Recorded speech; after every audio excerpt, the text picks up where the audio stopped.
Hey guys, my name is Serena, and this video will be all about my gap years. Yes, I said years, 2 years and 9 months to be exact. It still feels pretty crazy to me that it's been that long. I feel like I just made this decision yesterday. Something that I want to point out right away is that the decision to take a gap year was not easy. I mentioned in my previous video that it was a pretty big deal for me, and I can honestly say that I have no regrets with it. I think that's because I sat down and made it with a variety of viewpoints and tons of advice, even if I didn't really find it all that helpful. I even did research, and by that I mean I Googled what a gap year should look like. So I guess my first piece of advice would be take this decision seriously. Did I decide to take some time off before school? Yes. Did I only work and in my free time relax and enjoy my life? Yeah. But did I also take positions that were related to the field of SLP or that would help me become a more well-rounded person? Absolutely. Whatever your reason for taking time, own it. You know yourself. You know what you can and can't handle. Don't ignore that gut feeling. It's there for a reason. Another piece of advice for people who are currently trying to decide if a gap year is right for them is to ask yourself how motivated and dedicated you are to actually pursuing your higher education. Because it's not meant for everyone, and that's completely understandable. You need to weigh your personality.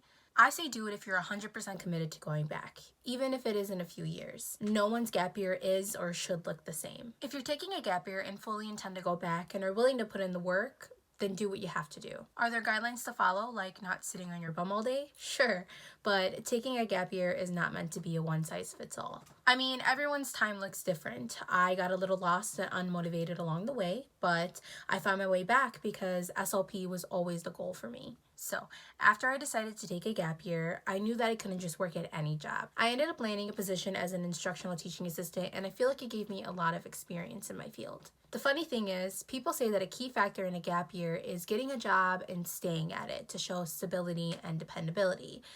But I had a total of 3 jobs in my gap years. Although they may not have been 100% about SLP, I was able to relate them back to how I could do well in grad school. Ideally, you want to use your gap year or years building your resume, so volunteering, observing, and learning. Realistically, you're trying to land a job to support yourself and hoping that it relates to your field. In my opinion, you can turn any experience into a useful one. Even if it had absolutely nothing to do with your field, you can benefit from it by knowing that it's what you don't want to do. For example, my current job is in the medical field and completely unrelated to SLP. However, in my letter of intent, I explained that this job taught me how I don't want to see a patient as a number or a bill. Financially, I was lucky enough to have the ability to spend and save the money that I earned right out of undergrad. Looking back, I see how valuable that opportunity was for me because I know there are people that take gap years because they can't afford to continue school at the moment. After some time, I got a car, which was a new monthly bill. And then I started to pay for a lot more things because I wasn't in school, and that's life. I have a phone bill, student loans, which the grace period ends after 6 months if you didn't know, car insurance, ComEd, etc.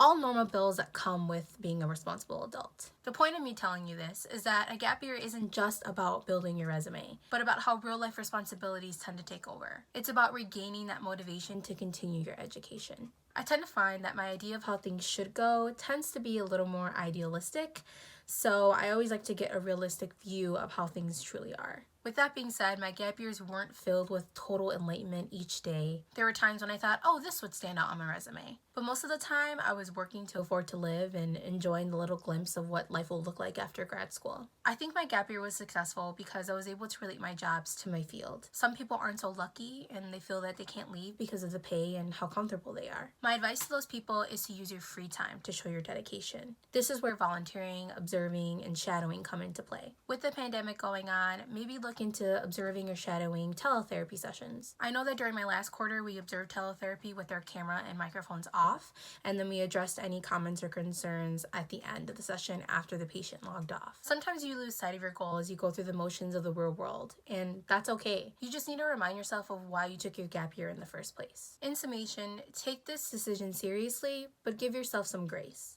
Understand that a gap year is not just about traveling or taking a break. In order to do either of those things, you need to be able to afford it. Keep in mind that a gap year is not defined by someone else, but by you. Personal growth isn't personal if it's based on someone else. My gap years helped me see what the real world actually looks like, the value and expense of my education, the freedoms and restrictions the world holds. Most importantly, a gap year should help you grow into a good person. not just a good applicant. I know that when I was going through my process of a gap year, making the decision or even going through it, I had tons of questions. Am I going in the right direction? Am I making the right choices? And if you need some advice, you need someone to talk to, I will leave where you can reach me in the description box below. So feel free to message me if you have any questions regarding your gap year. Thank you and good luck.